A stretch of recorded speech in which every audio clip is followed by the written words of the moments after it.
I'm Fox San Antonio's Jessica Headley. And I'm Ryan Wolf. Our greatest responsibility is to serve our Treasure Valley communities, the El Paso, Las Cruces communities, Eastern Iowa communities, Mid-Michigan communities. We are extremely proud of the quality, balanced journalism that CBS 4 News produces. But we are concerned about troubling, irresponsible, one-sided news stories plaguing our country. The sharing of biased and false news has become all too common on social media. More alarming, some media outlets publish these same fake stories without checking facts first. The sharing of biased and false news has become all too common on social media. More alarming, some media outlets publish these stories simply aren't true without checking facts first. Unfortunately, some members of the media use their platforms to push their own personal bias and agenda to control exactly what people think. And this is extremely dangerous to our democracy. this is extremely dangerous to our democracy. This is extremely dangerous to our democracy. This is extremely dangerous to our democracy. This is extremely dangerous to our democracy. This is extremely dangerous to our democracy. This is extremely dangerous to our democracy. This is extremely dangerous to our democracy. This is extremely dangerous to our democracy. This is extremely dangerous to our democracy. This is extremely dangerous to our democracy. This is extremely dangerous to our democracy. This is extremely dangerous to our democracy. This is extremely dangerous to our democracy. This is extremely dangerous to our democracy. This is extremely dangerous to our democracy. Predictive programming is the theory that mass mind control is being used to condition people through works of fiction to accept planned future events and scenarios.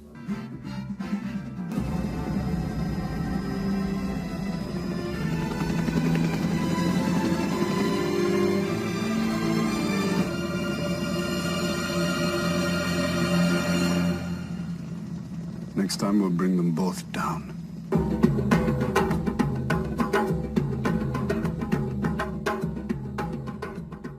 Details of pre-planned societal changes are intentionally revealed to the masses through various forms of media. The use of this type of foreshadowing is a means of minimizing the resistance to the foreshadowed events. Repeatedly exposing the public to the same specific themes should wear them down into a state of passive acceptance. By the time the said changes take place, in reality, few will even think to question the developments or rebel against them.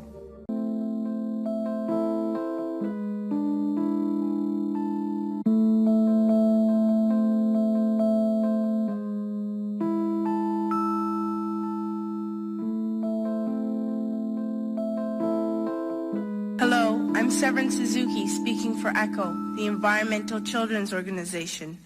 We're a group of 12 and 13-year-olds trying to make a difference. I shouldn't be up here. I should be back in school on the other side of the ocean. Yet you all come to us young people for hope. How dare you?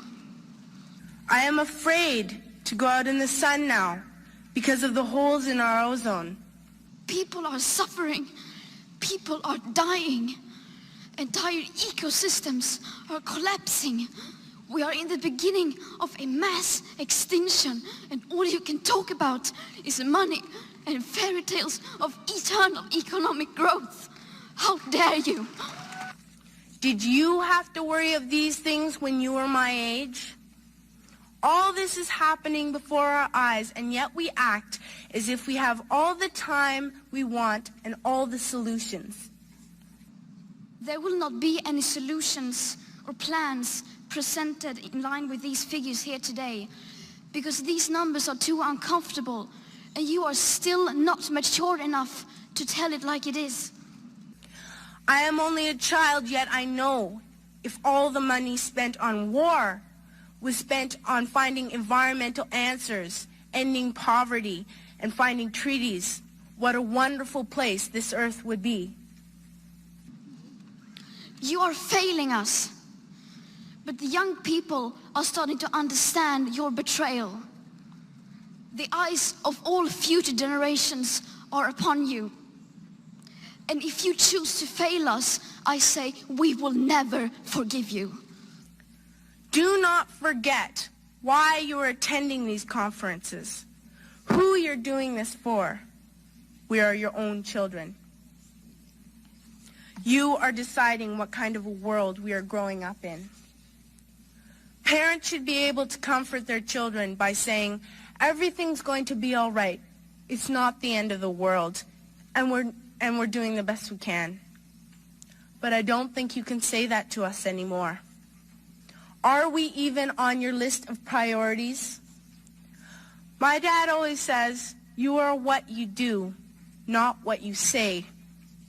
Well, what you do makes me cry at night. You grown-ups say you love us, but I challenge you, please, make your actions reflect your words. We will not let you get away with this. Right here, right now, is where we draw the line. The world is waking up, and change is coming whether you like it or not. Thank you.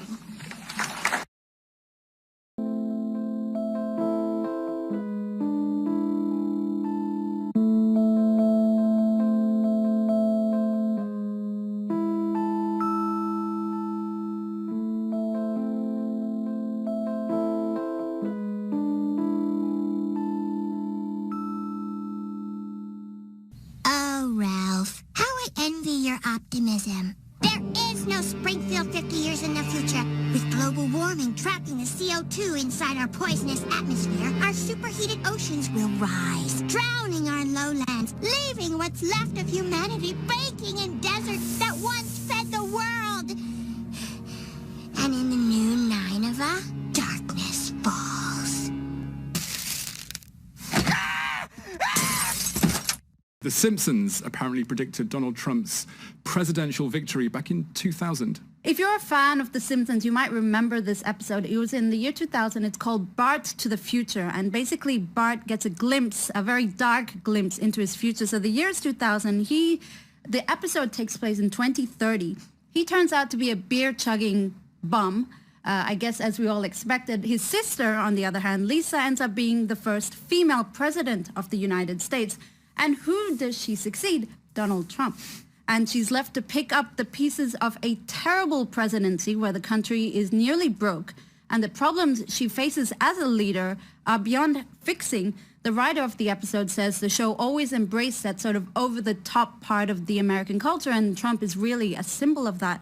The scariest part is if Trump becomes president this year, it will be a whole 14 years before that actual episode. So something to think about.